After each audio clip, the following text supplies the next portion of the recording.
Rein 2. Man, tau, kiekvienam. Lietuvos Respublikos susisiekimo ministerija su partnere viešąją įstaigą Plačiajuostis internetas baigė įgyvendinti projektą kaimiškųjų vietovių informacinių technologijų plačiajuosčio tinklo Rein plėtra. Rein 2. Projekto tikslas – sudaryti galimybę gyventojams, valstybės ir vietos savivaldos institucijoms bei verslo organizacijoms šalies kaimiškųjų vietovių teritorijose naudotis plačiajuosčio ryšio paslaugomis. Tokiu būdu siekiama išspręsti skaitmeninės atskirties tarp didžiųjų miestų ir kaimiškųjų vietovių problemą bei paspartinti žinių ir informacinės visuomenės vystymąsi Lietuvoje. Užsibrėžtam tikslui pasiekti jau nutiesta daugiau nei 4900 km šviesolaidinių kabelinių linijų. Šviesolaidinį tinklą statė beveik 300 technikų, inžinierių ir statybininkų, daugiau nei 1 milijoną darbo valandų. Optiniai kabeliai buvo tiesiami po žeme, kertant kelius, įvairius vandens telkinius ir net Kuršių marias. Tačiau verta buvo stengtis.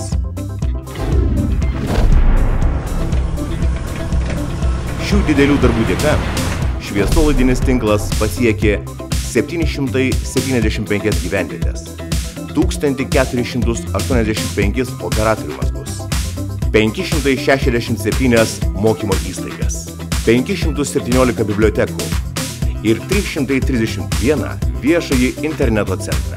Plačiajuosčio ryšio paslaugos tapo prieinamos anksčiau tokios galimybės neturėjusiems kaimiškųjų vietovių gyventojams.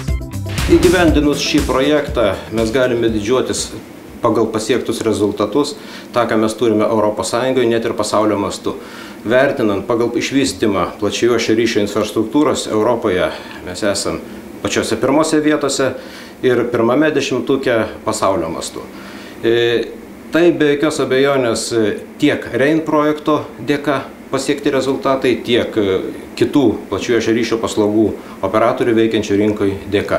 Plačiajuosčio tinklo Rein 2 panaudojimas nebūtų įmanomas be ryšio operatorių, teikiančių paslaugas galutiniams vartotojams, gyventojams, verslo bei viešojo sektoriaus organizacijoms. Savo ruožtu, Rein 2 operatoriams atvėrė galimybės išplėsti teikiamų paslaugų spektrą. Rein 2 tinklo paslaugomis bitė pradėjo naudotis maždaug prieš 2 metus. Pirmieji per šią infrastruktūrą pajungti klientai tai buvo didmeninio duomenų perdavimo ir interneto klientai.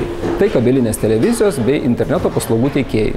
Šiuo metu Rein 2 tinklo infrastruktūra naudojama paslaugų teikimui tiek operatoriams, tiek verslo klientams. Šiems klientams teikiame paslaugas, kurių greitaveikos yra 100 megabitų per sekundę. Geografiniu požiūriu dauguma per Rein 2 tinklo infrastruktūrą pajungtų mūsų klientų yra išsidėstę rajonų centruose, tačiau nemažą dalį pradeda užimti tie klientai, kurie randasi kaimiškose vietovėse. Išplėtotas plačiajuostis tinklas ypač pasitarnauja operatoriams, kurie anksčiau dėl didelių investicijų poreikio negalėjo pasiekti atokių vietovių gyventojų. Su Rein projekto iniciatoriais, tai yra plačiajuosčių internetu, darbuojamės jau daugiau nei 7 metai, jeigu gerai atsimenu, ir manau, bendradarbiavimas vyks toliau taip pat sklandžiai, kaip vyko iki šiandien dienos, darbas bus konstruktyvus. Tęsdami bendradarbiavimą su plačiajuosčiu internetu, ateityje tikimės pasinaudoti ir Rein 2 tolimesniam galimybėm, tai yra praplėsti savo interneto ryšio pateikimą ir į mažesnius kaimelius. Ypač vertingas plačiajuosčio ryšio infrastruktūros diegėjų, operatorių ir viešųjų bibliotekų bendradarbiavimas. Atokiose Lietuvos vietovėse, kuriuose nepakankamai išvystytos informacinių technologijų galimybės, bibliotekos tampa vienintelė vieta, kur gyventojai gali pasinaudoti internetu. Tai sukuria didesnę vertę bendruomenėms ir leidžia lengviau pasiekti socialinės grupės, kurioms kyla didžiausia skaitmeninės atskirties rizika – vyresnius žmonės ir kaimo gyventojus. Pagrindinis projekto bibliotekos pažangai tikslas buvo padėti Lietuvos viešosiom bibliotekom modernizuotis ir tapti gerų pagalbininkų, ypač kaimo gyventojams, įsisavinant informacinės technologijas bei jas naudojant. Tai, kad tuo pat metu buvo vykdomas projektas REIN, tai buvo viena pagrindinių projekto bibliotekos pažangai sėkmės sąlygų. Geras interneto ryšys taip pat įgalino bibliotekas pradėti daug plačiau naudotis ir vaizdo interneto transliacijų galimybėmis. Šviesolaidinės interneto ryšio technologijos nepripažįsta spartos limitų. Jos leidžia ypač greitai perduoti neprikaištingos ir aiškios kokybės vaizdą ir garsą, taip pat didelės apimties duomenis. Tai ypač aktualu įmonėms ir įstaigoms, veikiančiams visoje šalies teritorijoje, kad visi jų padaliniai galėtų naudotis vieninga informacinė sistema, duomenų bazėmis, keistis didelės apimties informacijos laikmenomis. Įdiegus šviesolaidinės skaidulas nutolusiose teritorinėse valstybinėse ir maisto ir veterinarijos tarnybose ir turėdami stabilų kompiuterinių duomenų perdavimo tinklą, iš karto buvo įdiegta aktyvių katalogų arba Active Directory sistema, kuri leido vykdyti priežiūrą, kompiuterinės įrangos priežiūrą iš centrinės valstybinės maisto ir veterinarijos tarnybos ir tai leido žymiai sumažinti valstybės biudžeto lėšas, kadangi nebereikia vykti į vietą. Norėtųsi paminėti tai, kad valstybinė maisto veterinarijos tarnyba iš viso funkcionuoja daugiau nei 20 informacinių sistemų ir visos praktiškai veiklos sritys yra kompiuterizuotos ir be šių technologijų įgyvendintų REIN projekto metu būtų sunkiai įsivaizduojamas visos organizacijos darbas. Daugeliui jau tapo įprasta naudotis tokiamis elektroninėmis paslaugomis kaip kasmetinis pasėlių ar pajamų deklaravimas, elektroninė bankininkystė, sodros paslaugos, internetinė registracija pas gydytojus. Tačiau dar neseniai šios paslaugos nemažai daliai Lietuvos gyventojų buvo neprieinamos. Interneto ryšį neturėjo ne tik privatūs asmenys, bet ir viešosios įstaigos, seniūnijos, mokyklos, bibliotekos. Labai džiaugiuosi, kad ir jau kaimo žmonės gali naudotis kokybiškomis interneto paslaugomis. Anksčiau, naudodami internetą, kurio greitis buvo labai mažas, buvo sunku prisijungti, o po to pasidarė, pravedus plačiajuostį internetą, geras greitis. Taip pat galima buvo pasijungti ir televiziją, pagerėjo ryšio paslaugos.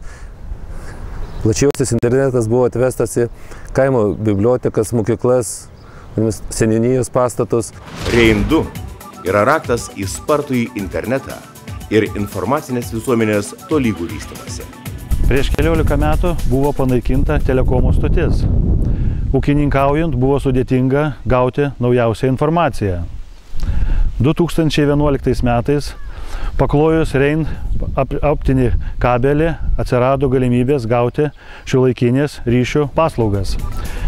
Greitai internetą, skaitmeninė televizija, galą. Atsiradus šiuolaikiniam technologijoms pasikeitė gyvenimo kokybė. Visa reikalinga informacija tapo lengvai prieinama. Atsirado galimybė nemokamai ir kokybiškai bendrauti tiek Lietuvoje, tiek užsienyje, naudotis elektroninę bankininkystę. Nors plačiajuostis ryšys tampa prieinamas vis didesniai šalies gyventojų daliai, tačiau poreikiai dar nėra pilnai patenkinti.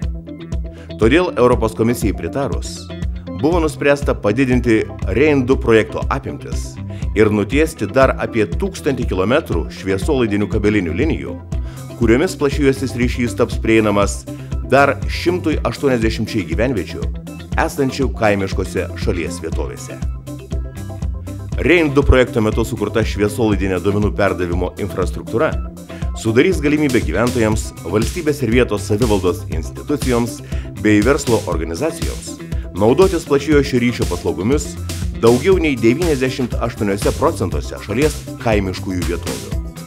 Projektas kaimiškųjų vietovių informacinių technologijų plačiajuosčio tinklo REIN plėtra REIN 2 finansuojamas ES struktūrinės paramos ir Lietuvos Respublikos biudžeto lėšomis.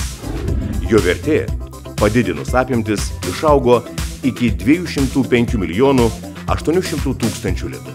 Projektui įgyvendinti skirta parama iš Europos regioninės plėtros fondo. Pagal veiksmų programos prioritetinę kryptį numeris 3 – informacinė visuomenė